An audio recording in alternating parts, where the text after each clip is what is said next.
Olá pessoal, graça e paz do Senhor Jesus seja com todos nós. Uma ótima quarta-feira para todos. Hoje é dia 1º de novembro de 2023. Seja muito bem-vindo ao nosso Imersão Bíblica, devocional diário de estudo das Sagradas Escrituras. E nesta quarta-feira a gente vai de Jó capítulo 9 e também capítulo 10. Eu já quero ler aqui o texto que vai dar base para a nossa conversa, e aí você vai perceber por que do tema, né? O mediador. Não sei se já aconteceu com você, às vezes ter aquela impressão de que talvez Deus ele não pode se preocupar muito com aquilo que você faz ou com aquilo que você vive, porque ele é Deus.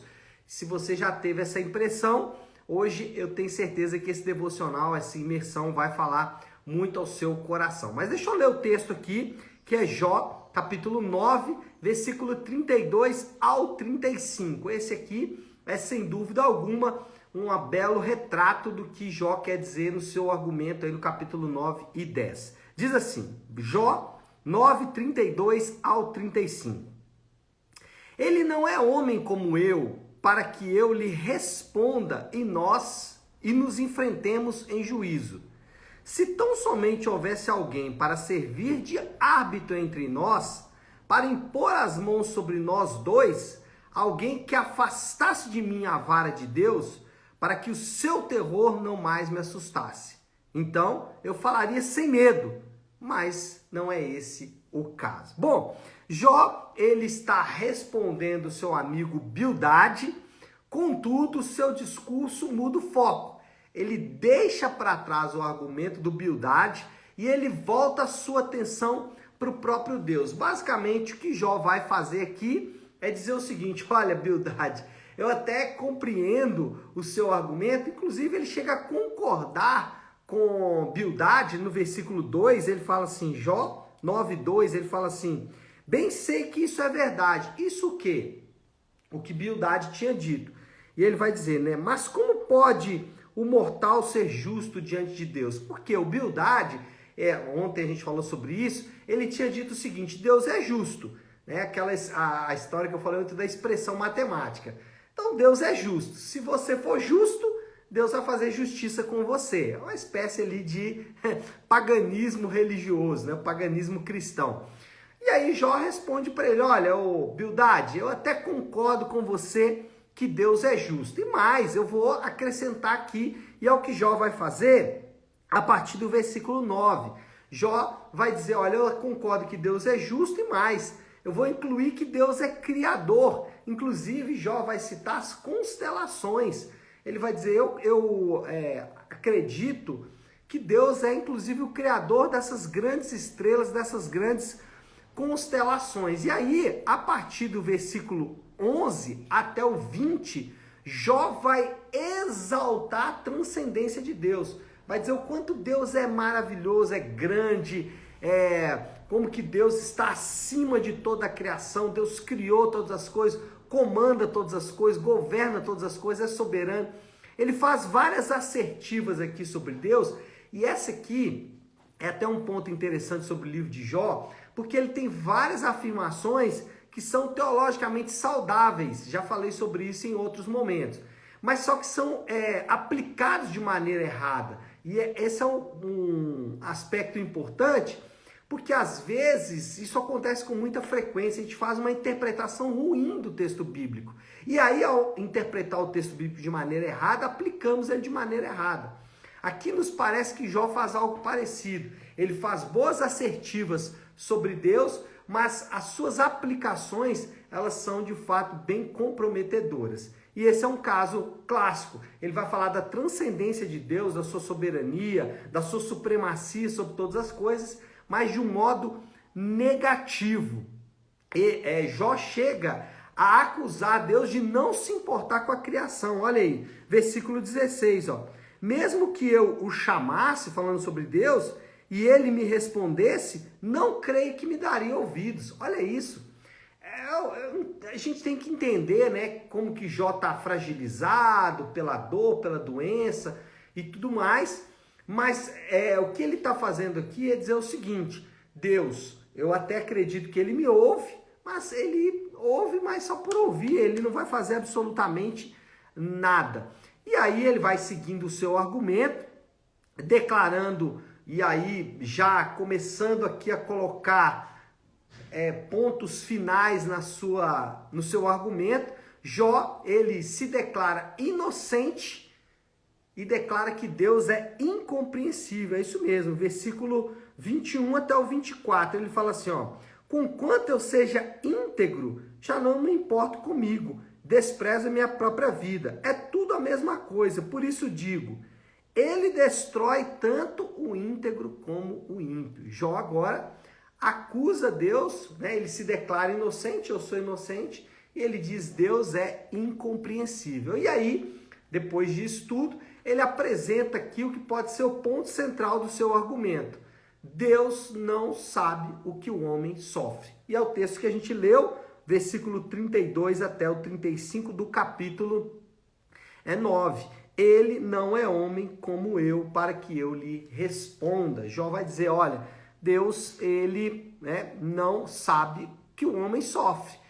Como ele pode dizer das dores, da violência e tudo mais, se ele não sofre isso? E aí ele vai, desse versículo 35, durante todo o capítulo 10 aqui de Jó, ele vai basicamente discorrer sobre isso, sobre o fato de que Deus não sabe o que o homem sofre. De alguma forma ele quer apresentar para Deus ali o sofrimento dos homens, porque Deus não sabe o que os homens sofrem. No final, mais uma vez, ele lamenta o seu nascimento. Ele volta nesse argumento anterior de que ele não deveria ter nascido, e se tivesse nascido, ele deveria ter nascido morto. Mas o ponto central, o ponto nuclear do argumento de Jó é que Deus, ele não sabe o que o homem sofre, e Jó então clama por um mediador, ele chama um mediador. Eu vou resgatar aqui o versículo 33 do capítulo 9, onde ele diz,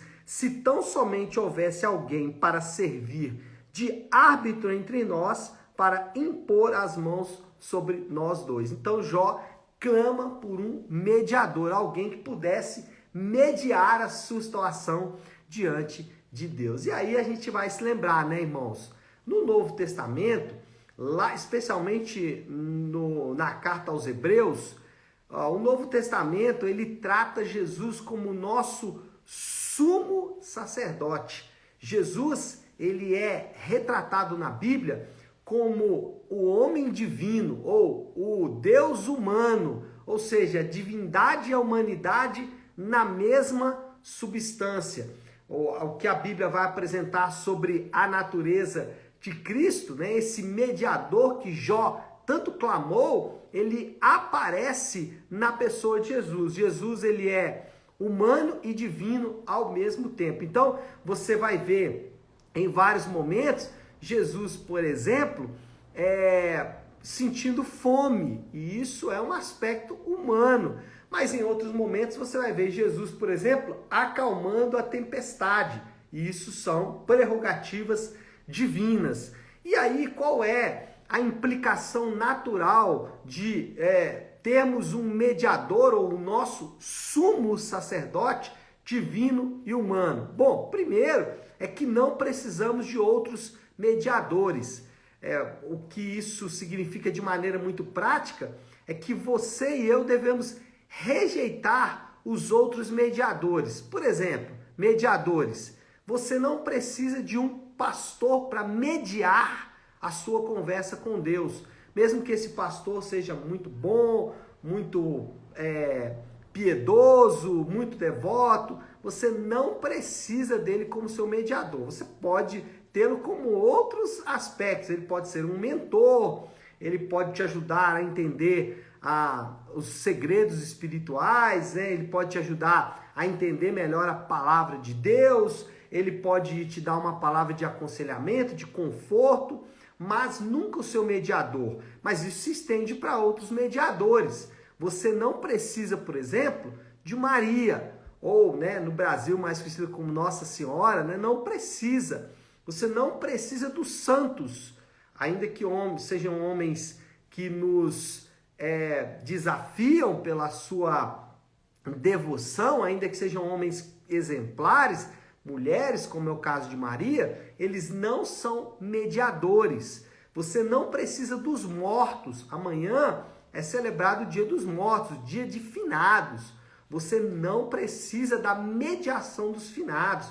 Você não precisa da mediação dos espíritos. Na verdade, a Bíblia condena o que é chamado de necromancia, né? A consulta aos mortos. Então você não precisa, nós não precisamos de outros mediadores. Nós podemos nos achegar com confiança ao trono da graça. E por que podemos nos achegar com confiança ao trono da graça sem nenhum mediador humano, sem nenhum espírito, sem nenhum santo, sem Maria, sem outros homens? Por que eu posso chegar? Por que nós podemos chegar com confiança ao trono da graça? Primeiro, porque esse acesso nos foi garantido por meio da morte de Jesus. É através da morte dele, ou seja, esse acesso não é gratuito, no sentido de não ter tido um custo, mas é gratuito porque nos é dado pela graça. Não é exigido de nós nenhum pagamento, ainda que para o próprio Deus, em Jesus, houve um pagamento altíssimo. Agora, por que nós podemos nos achegar com confiança ao trono da graça? Porque ele sabe o que é padecer. E eu estou usando uma linguagem que é uma linguagem bíblica. Ele sabe, Jesus sabe, ele sofreu, ele sabe o que é injustiça. Então, se você está sofrendo uma injustiça, ele sabe o que é injustiça. Você está sofrendo com medo, ele sabe o que é ter medo. Você está sofrendo com a dúvida, ele sabe o que é duvidar. Você está sofrendo com a fome, ele sabe o que é passar necessidade. Você está sofrendo com a violência, ele sabe o que é violência, entre outras coisas. Ou seja, o nosso Deus não é um Deus que está lá numa torre de marfim, num lugar distante, num Olimpo, né, que não pode ser alcançado. Não, ele sabe o que é padecer. Ele andou no nosso mundo, ele viveu a nossa vida, ele passou pelas agruras que nós passamos. Todas elas, não há nada que eu e você não possamos ter enfrentado um dia que ele não tenha enfrentado. Alguém certa vez disse para um pastor: pastor, mas você não sabe o que é ser estuprado. E aí o pastor disse: é verdade, eu não sei, eu não tive o meu corpo violentado de uma maneira tão vil, mas o meu Senhor sabe o que é ter o corpo violentado de forma brutal. Jesus, ele foi violentado, não talvez, né, não sexualmente falando, mas certamente o seu corpo foi violado de uma maneira brutal, e a crucificação mostra exatamente isso. Então, nós podemos nos achegar ao trono da graça com confiança, porque ele sabe o que é padecer. Mas, se ele fosse apenas humano, né, ele não poderia transformar as nossas vidas. E esse é o segundo aspecto. Por que podemos nos achegar com confiança ao trono da graça? Porque ele pode transformar as nossas vidas. Ele é poderoso para alterar o rumo da nossa história. Ele já alterou o rumo da história em outros momentos. Ele já alterou o rumo da história até da própria igreja com a Reforma Protestante. Ontem celebramos mais um aniversário da Reforma Protestante. E um dos aspectos mais marcantes da Reforma Protestante é o fato de que Deus, ele pode intervir na história. Então não existe nenhuma guerra, não existe nenhum governo, não existe nenhum poder que não esteja sujeito à intervenção poderosa de Deus. E se Deus pode intervir na história como ele interviu para mudar o próprio caminho da sua igreja, a minha pergunta é: será que ele não pode também intervir na sua vida para transformar a sua história? É claro que pode. Ele pode fazer isso, e ele quer fazer isso, e ele vai fazer isso. Então, por que podemos nos achegar com confiança ao trono da graça? Porque ele é humano, sabe o que é padecer, mas ele é divino, capaz de transformar vidas. Os outros mediadores não podem fazer isso. Maria não pode transformar a sua vida. Os espíritos não podem transformar a sua vida. Os outros homens não podem transformar a sua vida. Mas Deus, em Jesus, pode transformar a minha e a sua vida, né? Então, esse é o motivo pelo qual nós podemos nos achegar com confiança ao trono da graça. Qual é, então, a moral da história? A conclusão, já avançando aqui para o fim aí do nosso imersão de hoje, não precisamos esperar pela mediação dos homens ou dos anjos. O próprio Cristo é o nosso intercessor junto ao Pai.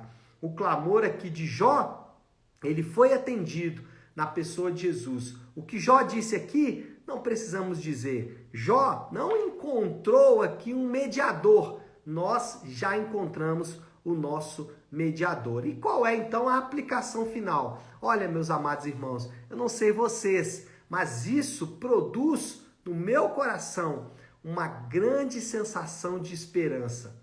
Não há esperança mais gloriosa, mais poderosa, capaz de fato transformar o nosso coração do que a esperança de que podemos nos achegar com confiança ao trono da graça e encontrar transformação. Então, nessa manhã, você está triste e você nem sabe por que você está triste.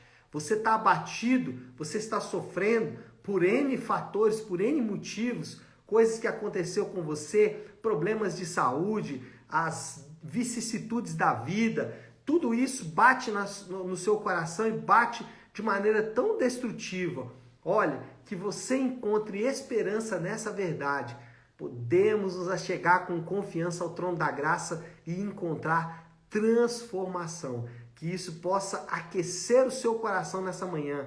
Isso possa, nessa manhã, fortalecer os seus joelhos trôpegos, como disse o profeta. Que isso traga esperança, que isso traga confiança. Nossa confiança, ela não está de que algo vai acontecer de maneira impressionante. Não, a nossa confiança está no fato de que a palavra de Deus garante que nós temos acesso ao trono da graça para encontrar ajuda em tempo oportuno. Essa é a nossa confiança. A nossa confiança não é em algo que alguém disse, que pode ser verdade ou não. A nossa confiança é na palavra infalível e imutável do nosso Deus, de que podemos encontrar nele podemos encontrar nele a transformação que tanto esperamos em nossas próprias vidas. E certamente isso nos traz um absoluto conforto, né? Podemos agora respirar aliviados. Porque não dependemos da mediação dos homens, não dependemos da mediação dos espíritos, não dependemos da mediação de Maria, não dependemos da mediação de absolutamente ninguém. Temos o nosso Redentor. E como Jó vai dizer lá na frente, o meu Redentor está vivo, ele vive e o nosso Redentor está vivo. Tá certo, pessoal? Acho que deu, né? Falei já para danar aqui e é momento então de concluirmos aí o nosso devocional de hoje. Eu quero te chamar para concluir esse devocional em oração. Se você puder, então, pare um instante aquilo que você está fazendo e vamos juntos buscar a Deus em oração. Querido Deus, Pai de amor e graça, Senhor de toda misericórdia, é diante de Ti que nós nos apresentamos nesta manhã na confiança que temos de que o Senhor ouve as nossas orações. Como falamos e como aprendemos em Tua palavra, o Senhor é o nosso sumo sacerdote. Por isso, podemos nos aproximar com confiança, sabendo, meu Pai, que o Senhor sabe o que é padecer, mas que também o Senhor pode transformar as nossas vidas. Jó clamou por um mediador e nós encontramos em Ti este mediador. Obrigado, Pai, por essa doce esperança, esperança que não é humana, mas é gloriosa porque vem da parte do Senhor. E assim nós oramos e oramos em nome do Teu Santo Filho Jesus. Amém. Amém, pessoal? Bom, então é isso. Nós vamos ficando por aqui. Só lembrando que amanhã, quinta-feira, feriado, não temos o nosso imersão e nem na sexta-feira. Retornamos, então, na segunda-feira com Jó a partir do capítulo de número 11, tá bom? Então é isso. Nós vamos ficando por aqui. Deus te abençoe. Uma excelente quarta-feira para todos. Fiquem com Deus.